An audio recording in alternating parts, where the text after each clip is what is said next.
jusqu'à 14h30 sur Vivacité, la vie du bon côté avec Fanny Rocher.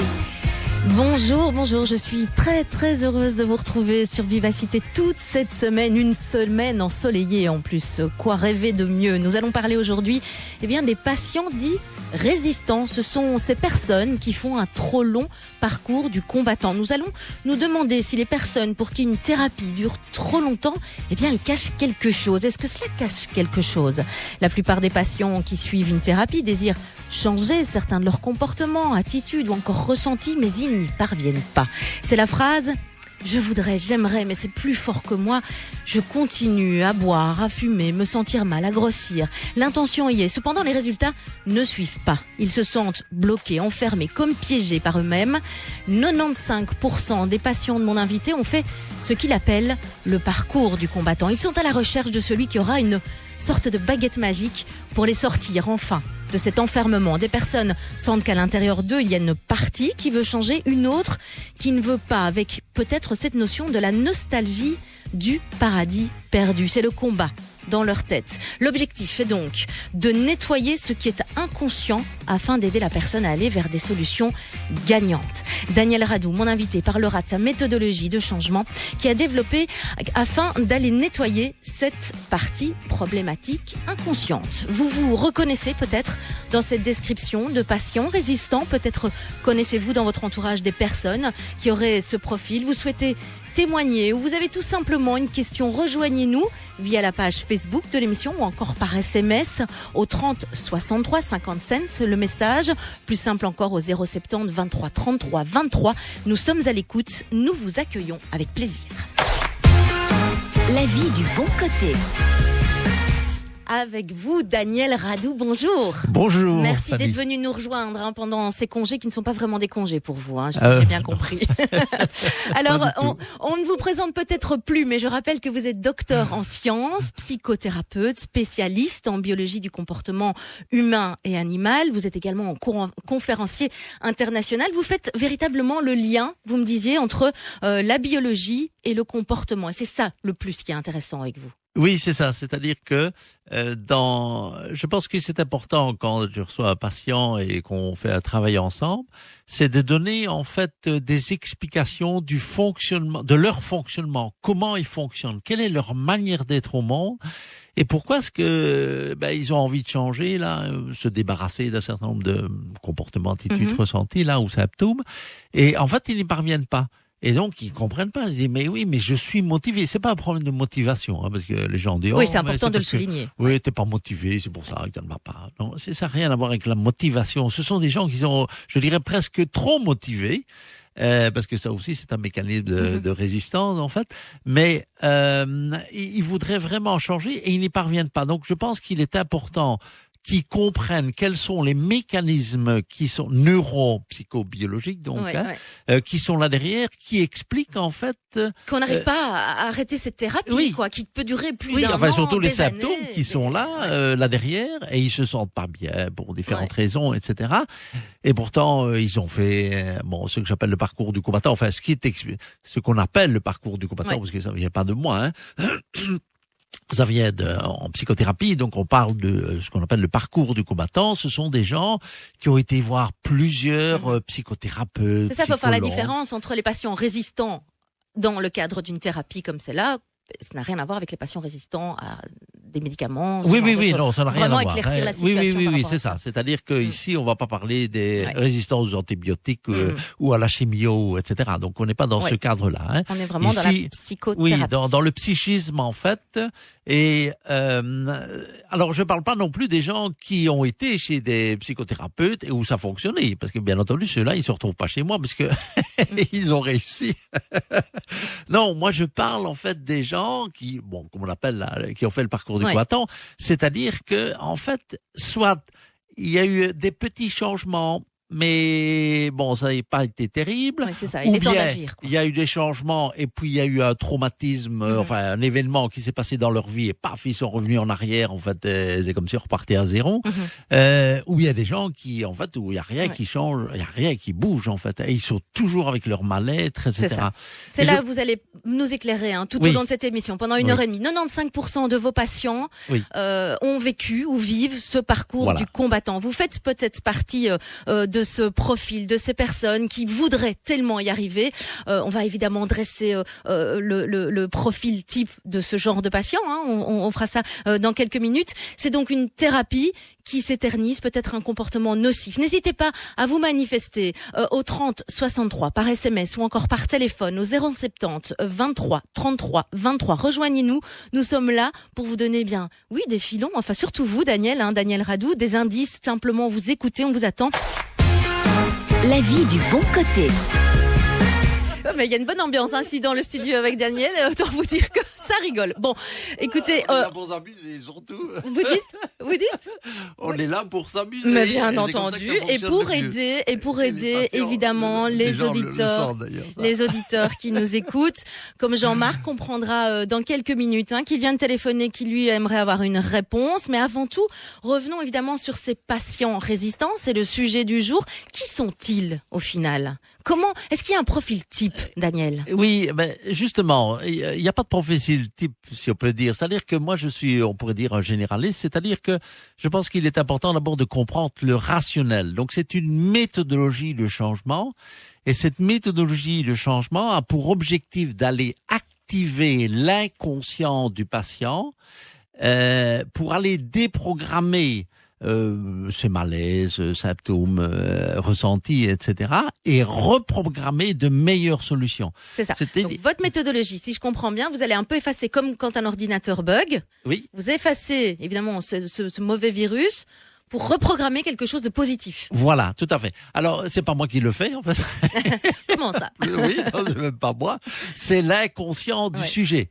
Et c'est pour ça que c'est une activation de l'inconscient, parce que c'est l'inconscient qui a mis en place. C'est ça qui est important de bien comprendre, c'est que l'inconscient met des solutions en place. Dans la très grande majorité des cas, ces solutions sont extraordinaires quand on regarde comment fonctionne un corps humain. C'est la biologie. C'est ça. Donc finalement, c'est la personne elle-même concernée qui va trouver la solution. Oui, c'est-à-dire que, on va un peu diriger quand même. On va d'abord activer l'inconscient pour que lui aille déprogrammer donc les comportements, attitudes ressentis ou symptômes là qui sont un peu embêtants dans la vie de tous les jours et reprogrammer de meilleures solutions. Et d'ailleurs, au premier rendez-vous, on passait un peu de temps donc sur ça. Quelles sont les meilleures solutions? Donc, premier contact. Voilà, le premier contact qu'on va discuter dans quelques instants. Mais le rationnel, c'est ça qui est important. C'est pour ça que moi, je reçois des gens qui ont des addictions à l'alcool, cigarettes, joints, qui ont le surpoids, burn-out, dépression, des problèmes de deuil, des problèmes de sommeil. Et puis j'ai toutes les gens qui ont les pathologies, style cancer, maladies auto-immunitaires, diabète et autres, etc. Et on va aller chercher en fait quel est le sens, parce que tout a un sens. Quel est le sens? Pourquoi est-ce que leur inconscient a été choisir ces symptômes-là, ce qui est quand même à première vue un peu bizarre. C'est ça. Et donc on va aller travailler ça pour que la personne comprenne, mais c'est surtout son inconscient qui va aller faire le travail. C'est ça. Mais je propose qu'on en discute avec Jean-Marc qui vient nous appeler, qui est avec nous en direct. Bonjour Jean-Marc. Oui, bonjour. Voilà, bonjour, là Jean-Marc. on est dans toute autre chose, si j'ai bien compris, Jean-Marc. Vous vous demandez comment se passe une thérapie, mais vous c'est dans un autre cadre, mais peut-être on peut apporter une réponse, Daniel. On écoute Jean-Marc. Oui, bonjour Samy. Bonjour. C'est pour savoir comment se passe une thérapie de couple. Parce que disons que ma femme, elle est partie, c'est surtout des problèmes à cause des enfants, parce qu'on a chacun des enfants. C'est pour voir comment est-ce que ça se passe une thérapie, si on passe tous les deux ensemble ou chacun séparément ou... Est-ce qu'on est dans le même cadre déjà? Oui, on va consulter chez vous pour on est ça. un peu dans le même cadre. Enfin, ici, c'est un cas particulier, bien entendu. Donc, moi, je ne reçois pas les gens en couple, c'est rarissime. Moi, je travaille sur une personne. Donc, dans ce cas-ci, puisque son épouse l'a quitté, donc le travail va se faire à son niveau. Bon, je vais pas expliquer ici, on parlera un peu de la première étape. Mais et Jean-Marc la suite sera par la avec nous suite. et entendra Oui, évidemment il vos pourra explications. entendre, mais je veux dire, c'est la manière dont moi je vais travailler. C'est-à-dire qu'il ici, il y a un problème, il y a une souffrance par rapport à une situation qu'il est en train de vivre. Donc, tout le travail va être d'aller comprendre ce qu'il y a derrière, mais la compréhension n'est pas suffisante, parce que fort probablement, on sait bien pourquoi il souffre, hein, dans ce cas-ci. Mais c'est d'aller aider l'inconscient à choisir une bien meilleure solution dans la situation dans laquelle il est, puisqu'il y a une séparation, c'est de fait, c'est comme ça. Bon, je sais pas si elle va revenir ou pas, mais on va imaginer on va y mettre l'hypothèse, en fait, qu'elle ne revient pas. Eh bien, se dire, oui, mais comment moi, qui suis séparé, donc, de mon épouse, comment je vais faire pour parvenir, en fait, à me développer, à m'épanouir, à être heureux, etc. Restarter, en quelque sorte. Voilà. Donc, c'est redémarrer un nouveau démarrage dans ce cas-ci. Bon, voilà, il y a une séparation, c'est comme ça. Ce sont des faits de vie, hein. Donc, on ne sait pas changer le passé. Mais, on va aller travailler, en fait, l'inconscient, la méthodologie plutôt, va permettre d'aller activer un certain nombre de choses dans son cerveau, donc au niveau inconscient, pour que la personne, en fait, elle puisse dépasser cette épreuve et qu'elle puisse se développer et s'épanouir. Bon, ce sera toujours en fait dans cette direction-là que je vais travailler. L'objectif, c'est que la personne soit heureuse et qu'elle puisse se développer malgré les événements qui se sont passés par rapport à papa, maman, un conjoint, une conjointe, ou etc., parce que la vie n'est pas un long fleuve tranquille. Hein. Oui, donc, repartir sur de bonnes bases quelque part. Voilà. Nettoyer pour repartir. Ce qui est donc derrière les comportements, attitudes ressentis et symptômes, je vais dire qu'il y a des noyaux psychiques et c'est ça qu'il faut aller nettoyer. Voilà, j'espère, Jean-Marc, que ça a permis peut-être de vous ouvrir les yeux, de comprendre un peu si c'était la bonne ou moins bonne solution. Oui, c'est la bonne solution. Disons qu'on est tous les deux d'accord de faire une thérapie. C'est déjà un bon début, ça. Ben oui. C'est pas qu'on ne s'entend pas, hein, mais disons que c'est une question d'enfant de part et d'autre. Très bien, merci pour votre témoignage et vos questions à Jean-Marc. Et vous, si vous avez envie de nous envoyer un SMS, c'est au 30 63 57 le message, au plus simple 070 23 33 23. Nous parlons des patients résistants et on revient tout de suite après ça. La vie du bon côté. C'est cette petite voix, Daniel Radou, justement, qui est en nous. Parfois, on en est conscient ou pas et qui nous pousse à aller vers votre méthodologie, en tout cas à comprendre nos problèmes. Nous sommes avec Claudine par téléphone. Bonjour Claudine. Bonjour. Bonjour, merci de nous rejoindre. Expliquez-nous ce qui vous amène chez nous, là, maintenant. Mais, en fait... Tout va bien ? Oui, je sais. Vous pouvez boire un petit verre d'eau, si vous voulez, hein ? Et nous, on discute pendant ce temps-là. Oui, je suis vraiment désolée. Il n'y a pas de problème, Claudine. Disons que quand j'étais plus jeune, j'avais un poids qui était entre 52, 55, qui a fluctué un petit peu. Et à ma séparation, là, j'ai déjà pris 10 kilos que je n'ai plus jamais su lâcher. Oui. Et puis maintenant, je sors d'un cancer. Enfin, j'espère que je suis sortie de ce cancer. Et pendant la chimio, j'avais encore pris 10-15 kilos, presque 15 en fait. Maintenant, tous ces kilos sont partis, mais je n'arrive pas à descendre plus bas qu'avant le cancer. D'accord. Et c'est vraiment difficile pour moi. C'est difficile de les perdre. Je n'arrive pas à les perdre. D'accord.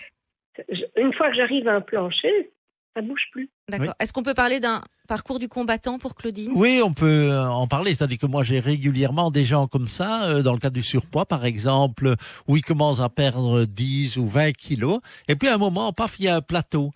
Et alors, ils parviennent plus alors que ça avait bien démarré, etc. Alors, derrière le surpoids, il y a un problème de protection, etc. Donc, on va aller voir pourquoi est-ce que il y a ce problème de surpoids.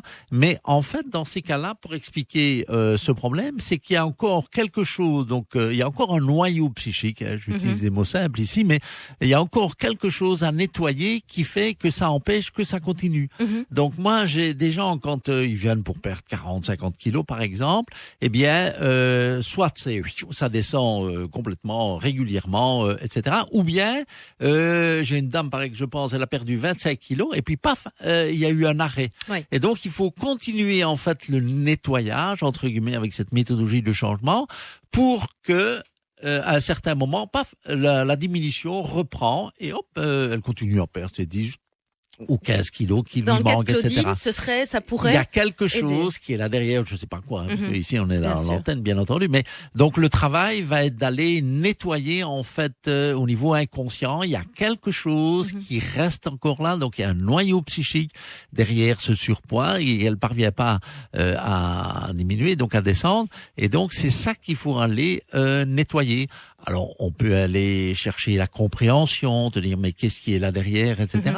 Bon, c'est une chose, ça peut être intéressant, mais même si elle comprend, c'est pas pour ça qu'elle va perdre du poids. Hein. D'accord. Donc, c'est le nettoyage qui est ça qui est important. Concrètement, si Claudine vient chez vous demain, comment Oui. vous commencez votre première séance Ah, et qu'est-ce que vous lui conseillez pour les semaines à venir? Ah mais bon, ici je conseillerais parce que bon, il faut d'abord que j'étudie en fait et ce sera la première séance où on va analyser en fait le cas et puis je vais commencer parce que j'ai besoin d'un certain nombre d'outils à mettre en place avant de démarrer. C'est le rôle de la première séance en fait, dont j'ai déjà cité puisque on travaille pour les meilleures solutions. C'est une méthodologie qui est orientée futur. Elle n'est pas orientée passé. C'est pas une thérapie linguistique. On parle de papa, maman, l'instituteur ou je sais pas qui. C'est ça. Non. Qu'on comprenne un peu en quoi ça consiste. Oui, Est-ce c'est-à-dire c'est de qu'en fait, l'hypnose, de la conscience. oui, l'hypnose est un des outils.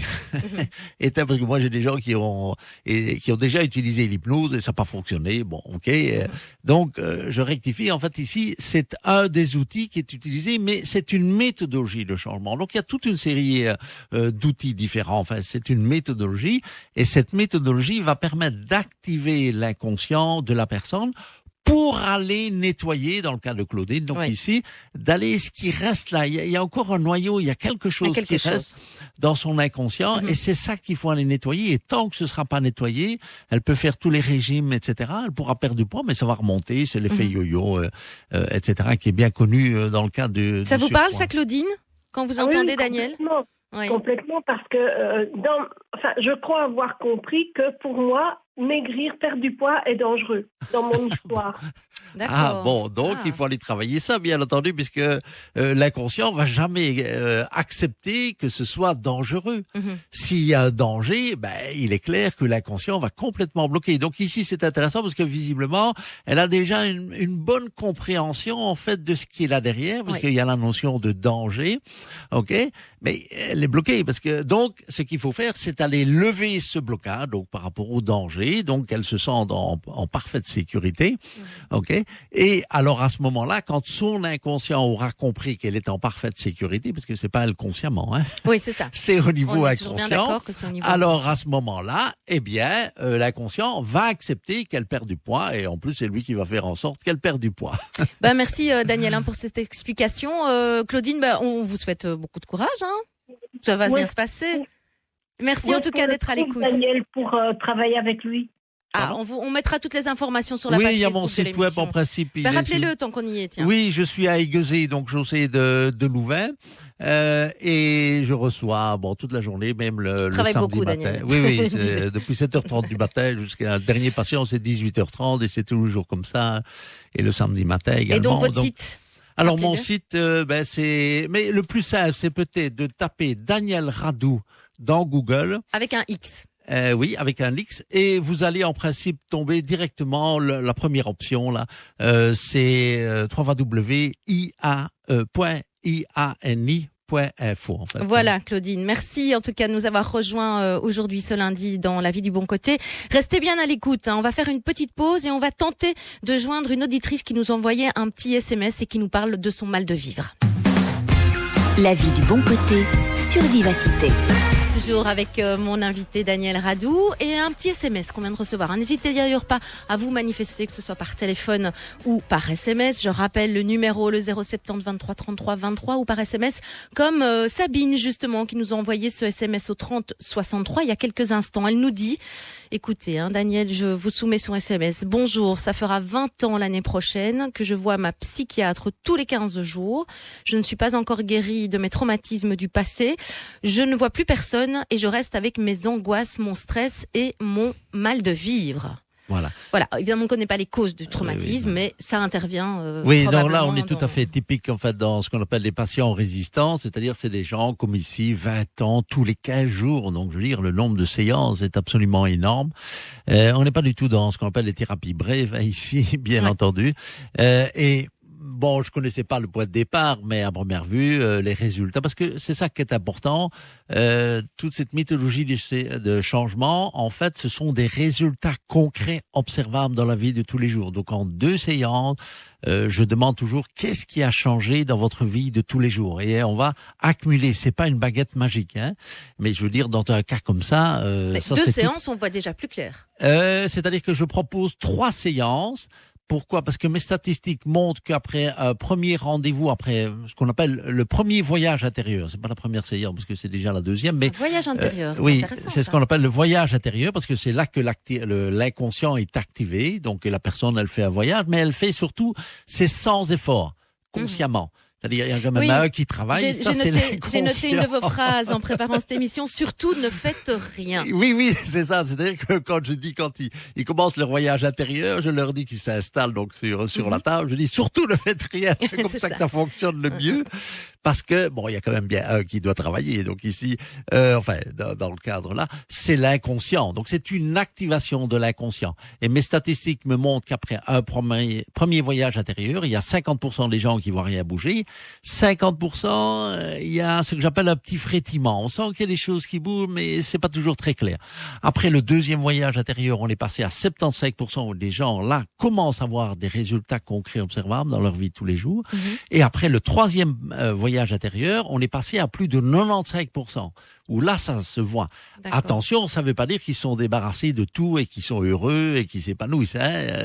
Mais moi, ce qui est important, c'est de voir à partir de quand est-ce que l'inconscient va commencer à travailler. Enfin, il travaille, mais est-ce que la personne va commencer à voir des résultats concrets observables? Dans le cas ici du SMS, eh bien, on va travailler par exemple sur les angoisses. Tiens, vos angoisses, est-ce qu'elles sont aussi intenses? Est-ce que la fréquence a diminué? Est-ce que la durée a diminué? C'est 3 variables.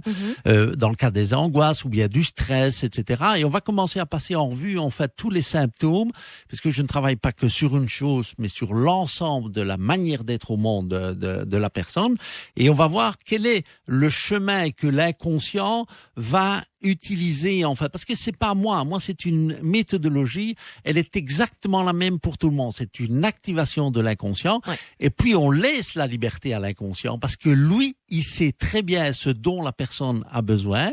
Alors on lui donne des directions, hein, et il y a des exercices à faire aussi. Alors il y a des petites choses à faire entre les voyages, des petits exercices journaliers si c'est possible, mais c'est pas un devoir, c'est quand la personne a envie de stimuler son inconscient pour que lui travaille.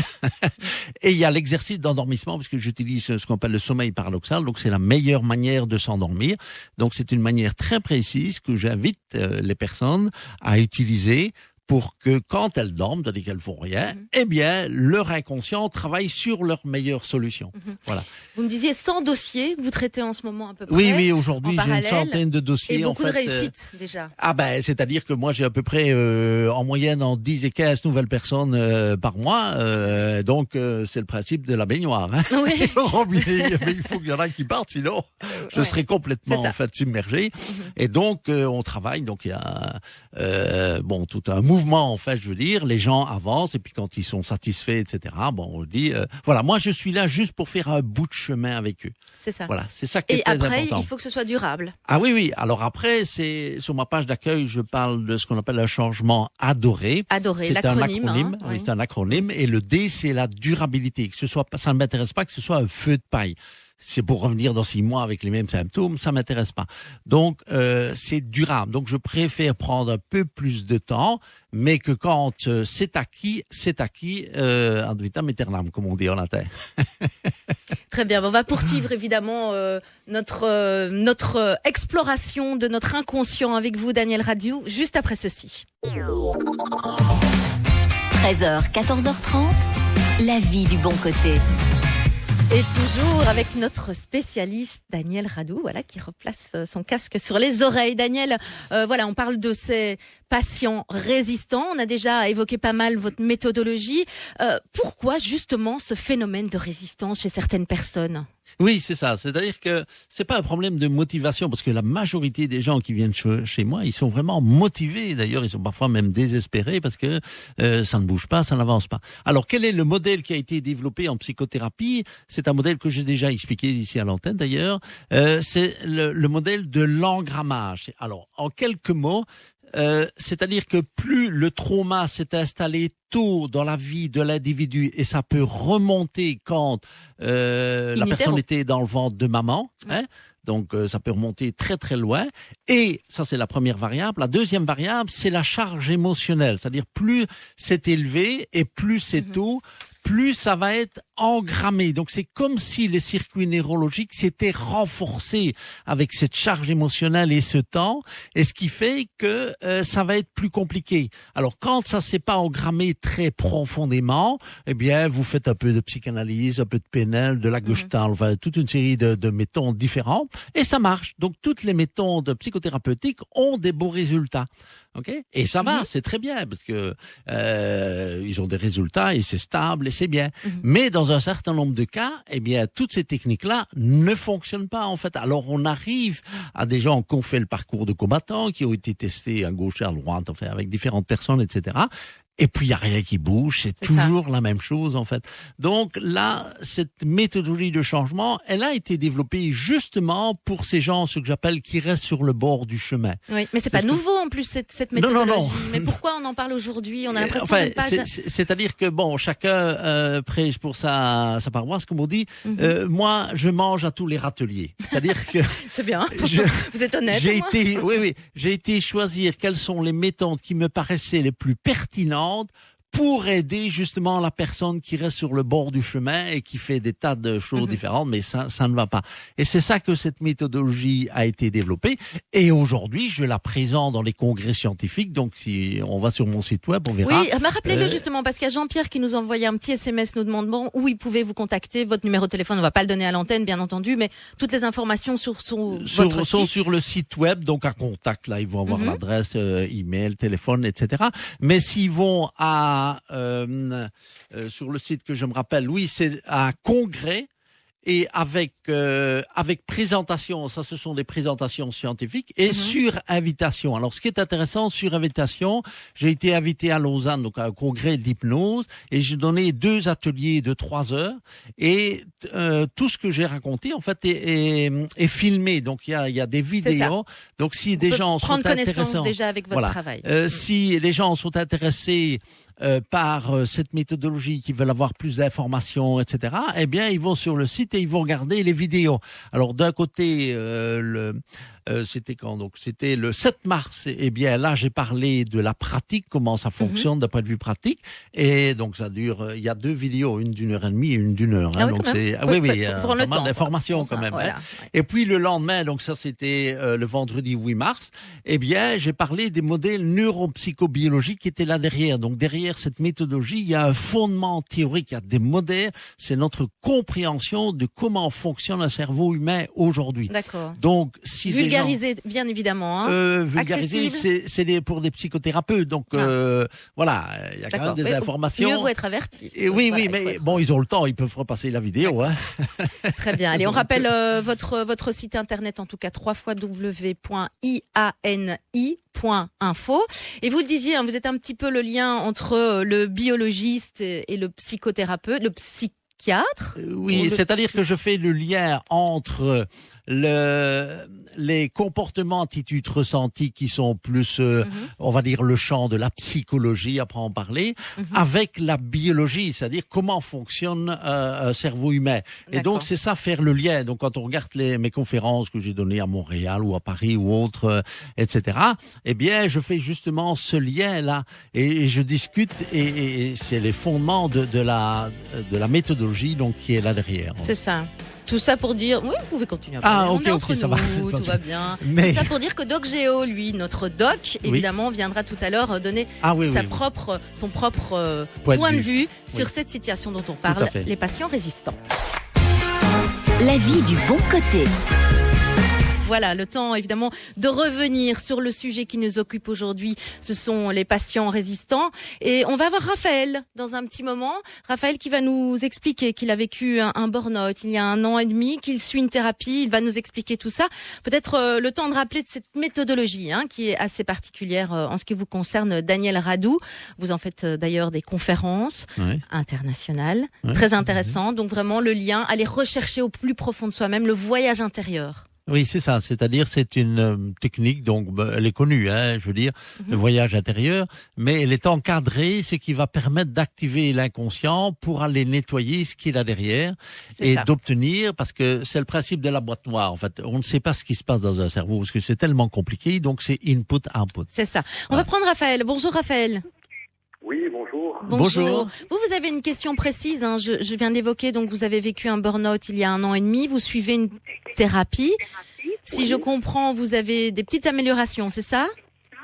Oui, mais c'est très léger. Comme je disais à votre collaboratrice, j'ai l'impression que c'est plus moi qui me suis adapté à mes angoisses, on va dire, à mon burn-out, que vraiment des vraies améliorations, quoi. Et donc, c'est une sorte de petit bric et de broc. Entre quelques témestas, je prends quand même des médicaments pour me calmer parce que c'était parfois très fort. Et alors j'essaie un peu de changer ma vie, mais c'est pas évident. Et je suis une thérapie. On fait notamment un petit peu d'hypnose. Donc, et je me dis à partir de quel moment on peut considérer que on a fait un peu le tour de la question, il est temps de passer à autre chose. C'est ça la vraie question. Oui, tout à Raphaël. fait. Alors, disons, ici on est à l'antenne, donc je connais pas bien le cas, etc. Mais quand moi j'ai des gens qui ont un burn-out, donc ce sont des résultats concrets, observables dans la vie de tous les jours. Alors la personne, elle sent qu'elle est en train d'évoluer. Il faut savoir que dans le cas de burn-out, ce n'est pas évident en fait. Donc ça va prendre des séances. Je veux dire, c'est quand même une thérapie. C'est pas la même chose que d'arrêter l'alcool, par exemple, il y a ou la différents degrés quand même dans les symptômes. L'alcool, ça, même des alcooliques. Moi, j'ai eu un type qui avait fait 6 mois de prison. Maintenant, il est complètement libre, etc. Donc, mais le burn-out et le surpoids, c'est 2 symptômes, on va dire ça comme ça. Ça va être un peu plus long. Et donc, c'est à partir du moment où la personne est capable vraiment de se reprendre en main, qu'elle sent, donc elle n'a plus d'angoisse, qu'elle n'a plus le stress, qu'elle est vraiment, elle se sent bien dans sa peau et qu'elle refait une activité. Et généralement, les gens qui ont fait du burn-out ne savent pas reprendre. Enfin, c'est pas toujours le cas, mais je veux dire, c'est assez compliqué pour eux de revenir dans l'environnement dans lequel ils étaient. Souvent, ils changent de travail ou parce que ils commencent à comprendre en fait pourquoi là derrière ils ont développé ce burn-out. Oui, parce que c'est peut-être lié, justement, évidemment, et donc il vaut mieux sortir de cette sphère. C'est-à-dire que il y a des fois que c'est pas possible, donc à ce moment-là, on fait le travail pour que elles, reprennent leur liberté par rapport à dépression et autres qui se font au niveau du travail. Mais régulièrement, j'ai des gens qui changent complètement en fait de direction, qui disent c'est plus possible, je ne saurais pas retourner en fait dans cet environnement-là. Il est trop toxique en fait. Oui. Et très rapidement, Raphaël, vous êtes resté dans le même environnement ? Non, je l'ai quitté à partir du moment où j'ai eu des symptômes tels que c'était plus possible de continuer. Le souci, c'est que j'avais des charges familiales assez lourdes aussi, et je pense pas que ce soit lié qu'à seulement au boulot, mais c'est un ensemble de choses qui fait que et en amont, je dirais aussi peut-être parfois des petits coups de moins bien, de dépression qui fatiguent parce qu'on se force à se faire les choses, et puis quand on finit par trop forcer à faire les choses, Et donc j'ai fait une émission avec Sylvie Honoré en fait sur le burn-out. Donc j'invite le monsieur à aller voir sur mon site parce que je les ai enregistrés. Eh bien oui, rendez-vous alors sur le site de Daniel Radou. Dans quelques instants, c'est Doc Géo qui arrive. La vie du bon côté sur Vivacité. Et on s'intéresse aujourd'hui en compagnie de Daniel Radou, de ces personnes, de ces patients dits résistants. Mais là, tout de suite, je donne la parole à Doc Géo qui va nous expliquer que finalement, une maladie peut aussi être utile à l'être humain. Bonjour à tous. Que de nouvelles têtes pour moi, évidemment. Alors, c'est vrai que ce titre, les patients résistants, on peut le prendre de différentes manières, évidemment. Alors ici, c'est bien sûr dans le cadre des patients qui résistent, je dirais, à toutes les thérapies, évidemment. Et donc notre ami Daniel nous propose effectivement d'essayer de résoudre ces résistances. Mais nous en médecine, on a parfois des questions qui sont plus fondamentales que celle-là encore. C'est de se dire et si la maladie était utile? On a quand même souvent des gens qui résistent à nos traitements, quels qu'ils soient, que ce soit psychologique ou que ce soit physique, parce que la maladie est parfois utile. Il y en a parfois des gens comme ça qui sont atteints de maladies lourdes, mais qui, je ne vais pas dire qu'ils ne voudraient pas guérir, parce qu'il y a quand même toujours le désir de guérir, mais qui se retrouvent un peu en porte-à-faux et sur lesquels on a vraiment ces résistances au traitement. On a ça chez les enfants aussi, avec des enfants qui ont des mauvaises scolarités et en fait qui travaillent mal à l'école et qui ont l'intelligence, qui pourraient tout à fait sortir du problème, sauf que tant qu'ils travaillent mal à l'école, les parents éventuellement séparés et sans charger personne, ou tout simplement qui ont parfois des difficultés, s'occupent plus de leur enfant ensemble parce que effectivement ils travaillent mal. Et donc à ce moment-là s'installe un mode d'emploi qu'on appelle l'enfant symptôme, si vous voulez. Et puis, on a les maladies qui résistent aux antibiotiques, par exemple, et qui sont quand même aussi intéressantes à interpréter. Alors, on va pas mettre de psychologie là-dessus, mais on a des gens chez qui on utilise un antibiotique qui fonctionne jamais, alors qu'un autre va fonctionner. Et il y a des mécanismes personnels qu'on ne comprend pas toujours, évidemment. Et pas facile pour nous, médecins, de dépasser ça. Et puis, on a des patients qui ne guérissent jamais parce qu'ils sont très contents de venir toutes les semaines chez nous et avec qui on crée une relation qui est parfois très agréable. Et finalement, pourquoi guérir, docteur? Sinon, je peux plus venir. Voilà. Ça, c'était mes petits commentaires sur les résistants. Et je vous retrouve évidemment demain. À bientôt. Jusqu'à 14h30 sur Vivacité, la vie du bon côté, avec Fanny Rocher. Et Daniel Radou, mon invité du jour. Merci d'être avec nous encore, Daniel, et pour aider ou peut-être conseiller nos auditeurs, nos auditrices qui nous écoutent. On parle aujourd'hui des patients dits résistants. Ce sont ces personnes qui font un trop long parcours du combattant, comme vous le disiez. On va se demander bien si ces personnes, une thérapie dure trop longtemps. Est-ce que ça veut dire que ça cache quelque chose? On en parle avec vous, Daniel. Mais surtout, on va prendre tout de suite Michel par téléphone qui souhaite témoigner. Elle souffre. Bonjour Michel. Oui, bonjour. Bonjour. Merci de témoigner, de venir nous rejoindre ici dans la vie du bon côté. Vous dites, je souffre de fatigue chronique et d'humeur dépressive depuis la fin de mes études. Et ça fait 30 ans. C'est ça, Michel? Oui, c'est ça, à peu près. Ça s'est déclaré à la fin de mon adolescence et ça s'est vraiment amplifié. Vraiment, quand j'ai eu mon diplôme, en fait. D'accord. D'études supérieures. Et voilà. Et bon, c'est un vrai handicap. J'ai fait plusieurs thérapies. Vous dites une douzaine d'années à peu près, c'est ça? Oui, c'est ça en tout. Bon, parfois des week-ends et des choses comme ça, mais 2 thérapies, vraiment une de 5 ans et une de 7-8 ans en face à face. Vous dites c'est un vrai handicap, J'ai envie de plein de choses, mais je suis amenée à les annuler, les reporter. J'y arrive pas, je n'avance pas, c'est ça? Oui, c'est ça. Par moment, j'ai envie de faire des choses, bien entendu. J'ai par exemple commencé des cours de danse, des cours de yoga, et puis ça me fait du bien. Et puis finalement, je finis par annuler parce que c'est comme si ça devenait un poids, et alors je deviens fatiguée, je me sens incapable de continuer.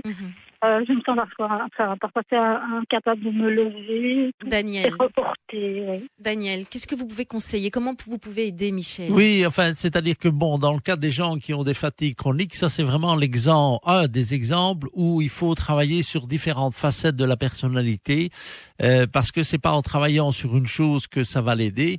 Donc la fatigue chronique, c'est un ensemble en fait de différentes facettes, et l'inconscient dans cette méthodologie de changement va justement choisir quel est le meilleur chemin pour la personne pour sortir de cette fatigue chronique. Et ici, je dirais que c'est remettre un peu de l'énergie. Donc, elle a les envies, donc ça démarre, et puis on voit que ça s'essouffle. Et puis mais il y a un vrai point de départ qu'elle peut identifier, Michel. C'est la fin de ses études, son diplôme, et ça c'est conscient. Oui, ça c'est le point de départ. Donc c'est l'adolescence, ça a déjà démarré à ce moment-là. Et puis alors c'est au niveau de la fin de ses études. Donc, à mon avis, il y a un problème d'adulte, en fait, d'être adulte, responsable derrière. Mais bon, je connais pas le cas, donc il faudrait l'analyser. C'est le rôle de la première séance, justement, d'aller analyser un peu les différentes facettes de la manière d'être au monde de la personne, parce que c'est en travaillant sur les différentes facettes. Mais en fait, quand je dis c'est en travaillant sur les différentes facettes, mais c'est pas moi qui vais travailler. C'est ça, oui. C'est une méthodologie, donc elle aboutit simplement à activer l'inconscient de la personne, et c'est son inconscient qui sait quel est le meilleur chemin pour arriver à justement la remettre en mouvement, refaire recirculer l'énergie. C'est ça. Michel, vous avez déjà testé ce genre de méthodologie? Non, bon, c'était des thérapies verbales. Ah oui. Et bon, Daniel lève les yeux on a aussi, évidemment mis déjà en lumière des choses qui sont passées dans mon enfance. Ce n'était pas facile, mais le fait de le savoir, disons, n'a pas révolutionné les choses. Je laisse la parole à Daniel, d'autant qu'on ne vous entend pas très bien, faut avouer, Michel. Voilà. La ligne n'est pas très bonne. Alors ici, on est dans ce qu'on appelle les thérapies linguistiques, et quand une thérapie linguistique fonctionne, tant mieux. Mais dans un certain nombre de cas, la thérapie linguistique ne fonctionne pas. Et puis c'est fouillé dans le passé. Oui, enfin, c'est-à-dire que oui, elle le sait apparemment. Bon, là, en tout cas, des informations sur son passé qui pourraient être à l'origine de sa fatigue chronique. Mais comme elle dit, mais ça ne l'est pas en fait. Donc, et c'est ça, il y a un présupposé en psychothérapie, c'est à partir du moment où je sais pourquoi je me sens mal, eh bien, je vais me sentir mieux. Dans un certain nombre de cas, oui, la réponse est oui, mais dans beaucoup de cas, la réponse est non. Je sais pourquoi je me sens mal, mais n'empêche que je me sens toujours mal. Et donc, c'est pour ça que cette méthodologie a été développée, pour aller nettoyer ce qui est là derrière au niveau de son inconscient, c'est-à-dire les circuits neurologiques qui sont là et qui sont responsables de son mal-être, de son manque d'énergie, de cette apathie qui s'installe, etc., de ses angoisses ou le stress ou autres, etc. Non. Et c'est pour ça que c'est pour remettre en mouvement en fait. Mais c'est l'inconscient qui va aller faire le travail, parce qu'il y a quelqu'un qui doit travailler. Voilà peut-être une piste pour vous, Michel. Oui, merci. N'hésitez surtout pas à aller donc sur le site de Daniel Radou. Et puis, on tentera de répondre à cette question SMS qui vient d'arriver. Traitez-vous les TOC, les idées intrusives avec les TOC. Quelle différence avec une séance classique chez un psy? Je propose qu'on en parle. La vie du bon côté. On s'intéresse aujourd'hui à des patients qui suivent une thérapie, qui ont envie de changer certains de leurs comportements, de leurs attitudes, leurs ressentis aussi parfois, et ils n'y parviennent pas. C'est la phrase je voudrais, mais c'est plus fort que moi, je continue. On entendait avec Michel à l'instant le témoignage de Michel. Je continue, alors ça peut être fumer, boire, me sentir mal, grossir, mais ça peut aussi être, je vais y arriver, je vais articuler, avoir des TOC et peut-être des idées intrusives. Et c'est la question de Luigi qui est avec nous sur Vivacité. Bonjour Luigi. Oui, bonjour. Bonjour. Voilà, votre question, elle est simple. Traitez-vous des idées intrusives avec les TOC et quelle différence avec une séance classique chez un psy, c'est ça, votre question, Luigi? Exactement, oui, c'est ça. Oui. Voilà, Daniel. La réponse va être assez simple puisque les psychologues généralement font ce qu'on appelle des thérapies linguistiques, donc vous allez parler, et les psychanalystes aussi d'ailleurs, etc. Or, moi ici, la première séance, il faut quand même un peu parler parce que je dois quand même un peu savoir quels sont les symptômes, etc. Puis on place un certain nombre d'outils. Mais le voyage intérieur, après en parler, en fait, la personne elle est couchée sur une table. Il y a des choses un peu particulières parce que je travaille également les niveaux énergétiques avec les chakras, etc. Mais elle ne fait rien. Et comme on l'a dit à l'antenne, moins elle fait et mieux ça fonctionne. C'est-à-dire plus elle lâche prise, donc moins elle fait, plus elle donne de la liberté à son inconscient pour faire ce qu'il doit faire. Alors, dans le cas des TOC, parce que ici, on est en train de discuter des TOC, on a fait une émission d'ailleurs sur Sylvie Honoré, avec Sylvie Honoré sur Vous pouvez la TOC. revoir en podcast, évidemment, sur Oview. Oui, c'est plutôt chez moi, parce que Oview... On n'a pas chez nous? Oui, non, ça ne dure qu'un mois. D'accord. Mais moi, je les ai, en fait, sur mon site web. Alors, allez sur le site web. Oui. Et donc voilà, donc oui, les TOC, le TOC c'est généralement c'est pas très long, c'est un certain nombre de voyages et ça permet de se libérer progressivement de ces TOC et de ces idées intrusives qui reviennent. La caractéristique des TOC, c'est que la personne est tout à fait consciente que ce qu'elle fait, ne Vous êtes correspond conscient, pas. Luigi? Oui, non, mais c'est... oui, tout à fait. Oui. C'est pas pour moi personnellement, mais oui. D'accord. Oui. Oui, La personne est consciente. Mais la personne ne parvient pas à s'en Ouais. débarrasser Ouais. fait de ces TOC. Ce qui est peut-être encore plus compliqué quelque part, c'est de se dire je sais que ce que je fais et est il y a un nocif pour enfermement. moi, mais je m'en sors Généralement, les gens qui ont des TOC, ils se renferment parce qu'ils se rendent bien compte que c'est, c'est pas approprié. Ils sont conscients et souvent l'entourage ne comprend pas en fait ce qui est derrière les TOC. Et l'entourage Et alors ne il y peut a pas beaucoup aider. de souffrance. Il y a beaucoup de souffrance derrière les TOC. Donc tout ça, il faut nettoyer toute cette souffrance. C'est comme s'il y avait un bug en fait dans les circuits neurologiques. Donc il faut déprogrammer et remettre le bon circuit neurologique. Enfin, j'utilise des mots simples. C'est ce que vous expliquez, en effet. Mais je dirais que c'est ça. Déprogrammer, Oui, c'est comme un ordinateur. Il y a un bug, il y a un programme qui fonctionne plus. Bon allez hop, on le nettoie. Enfin, on déprogramme plutôt et on va reprogrammer un programme qui est correct et qui fonctionne normalement, etc. En nettoyant également les souffrances qu'il y a là derrière, parce que ça fait partie également du nettoyage pour que ce soit durable et que ça tienne le coup pendant des années, enfin jusqu'à Oui, c'est ce que vous disiez, ça fait partie évidemment du processus, il faut que ça perdure. Oui. Est-ce que cette personne, Luigi, a tenté des séances classiques de psy? Oui, disons. Et ça n'a pas fonctionné. Depuis pas mal de temps, mais je constate effectivement que non. Disons, par rapport au début, je dirais que c'est plutôt l'inverse, quoi. Ah donc, oui. mais je ne sais pas s'il n'y a pas un travail évidemment à faire par la personne même. Le voyage intérieur dont parlait Daniel. Oui. Alors attention, le travail intérieur, que la personne doit travailler. Alors c'est évident qu'il y aura des choses à faire, c'est vrai. Mais les petits exercices que moi je donne, ça doit être dans le plaisir, c'est pas des devoirs. Mais vous pouvez nous donner un exemple de petit exercice? Peut-être ça pourrait aider. Oui, c'est-à-dire c'est des exercices de visualisation des meilleures solutions. Et pour s'endormir, donc, je demande de visualiser les meilleures solutions. Et ce qui est important à bien comprendre, c'est que quand la personne, elle est dans le devoir, dans le combat, elle se bat en fait pour faire les exercices, etc. Je lui dis, écoutez, vous êtes en train de vous battre contre vous-même. J'ai mis une vidéo sur mon site web qui s'intitule « Arrêtez de vous battre contre votre inconscient ». Je suis à plus de 28 000 vues. Donc visiblement, les gens, ça les intéresse ici. Beaucoup de personnes sont en train de se battre contre eux-mêmes, c'est-à-dire contre leur inconscient. Et c'est l'inconscient qui est le plus puissant, et bien entendu, c'est lui qui gagne. Oui. Et donc, éviter, c'est un mécanisme de résistance, en fait, c'est-à-dire c'est le combat. Donc, quand une personne arrive et que je sens qu'elle est dans le combat, je dis, écoutez, on va diminuer. La première chose qu'il faut faire, c'est d'abord arrêter de vous battre contre vous-même, parce qu'on n'avancera pas. Merci Luigi, en tout cas, d'être intervenu dans l'émission La vie du bon côté. SMS, je rappelle, 30 63 070 23 33 23. N'hésitez pas, il y a encore du temps pour parler, pour poser vos questions à Daniel Radou. Et on verra, juste après une petite pause, que la résistance est considérée comme une fonction positive. La vie du bon côté. Et on parle aujourd'hui de ces patients résistants. On a déjà bien évoqué la question avec quelques exemples à l'appui.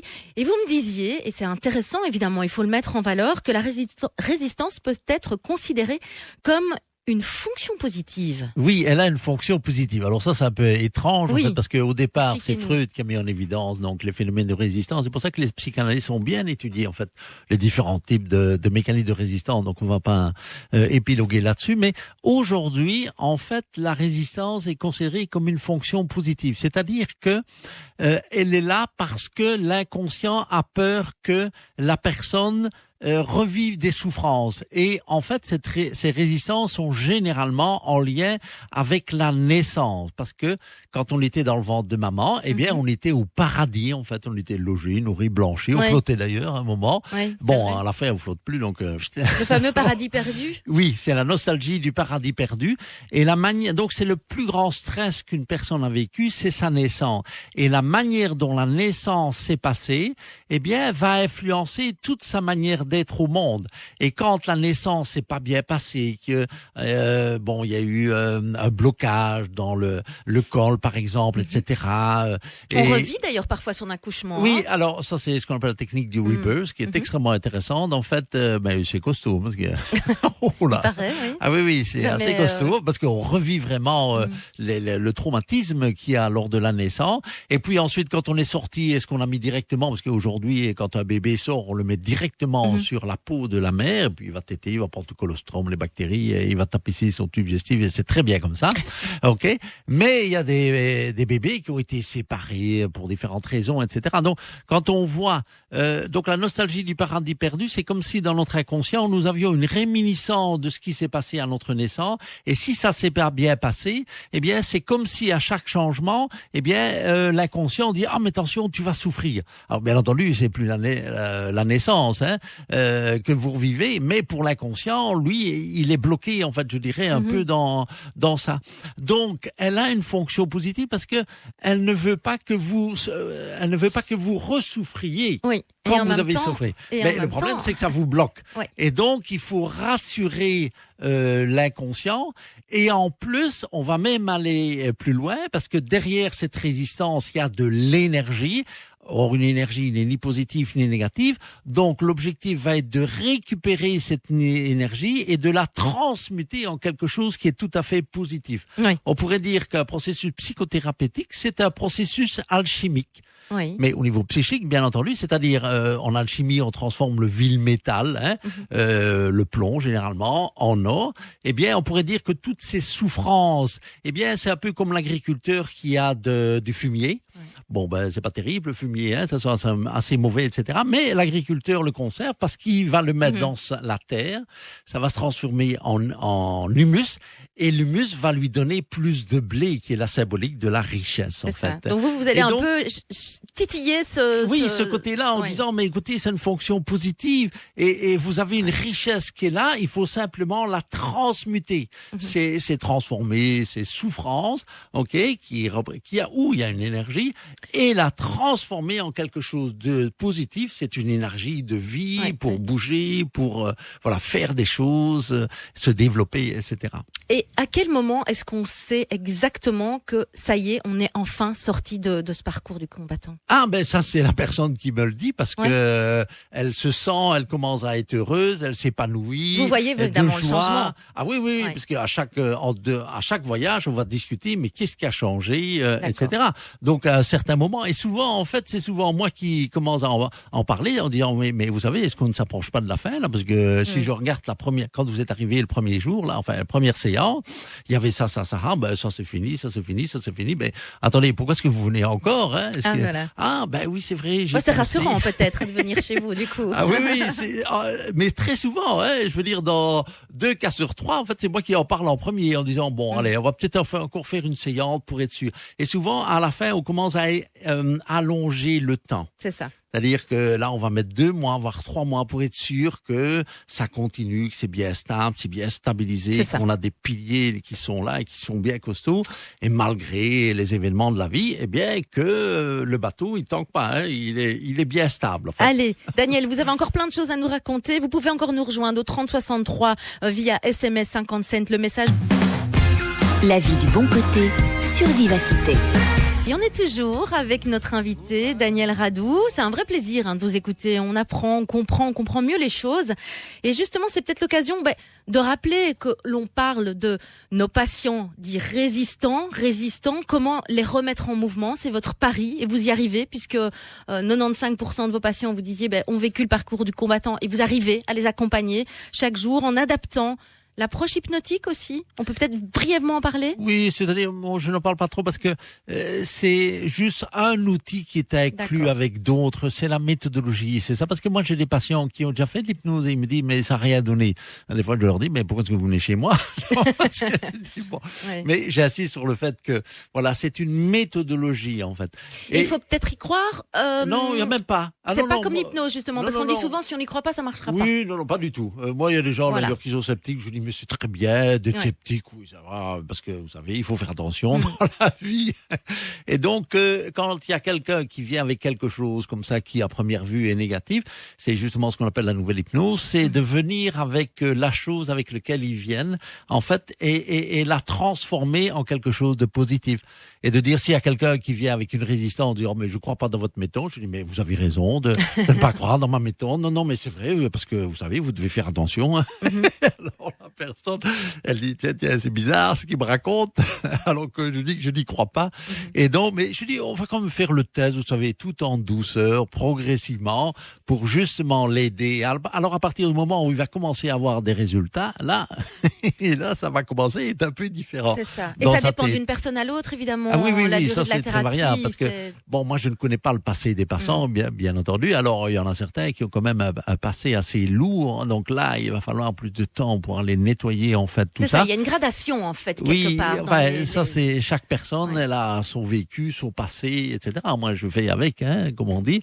Mais ce qui est important en fait, c'est l'objectif de cette méthodologie de changement, c'est que la personne reprenne en fait son pouvoir, qu'elle soit heureuse, remplie de joie. On a fait une émission d'ailleurs ici avec Sylvie sur la flamme intérieure. Mhm. Eh bien, on pourrait dire c'est rallumer la flamme intérieure pour que la personne puisse se développer et s'épanouir. Merci. En tout cas, j'invite tout le monde à aller se rendre sur votre site www.iani.info, le site donc de Daniel Radou. Vous allez pouvoir aider évidemment d'autres personnes et celles qui nous ont encore envoyé des SMS, elles peuvent évidemment aller s'informer. Tout de suite, c'est l'aller-retour. À demain.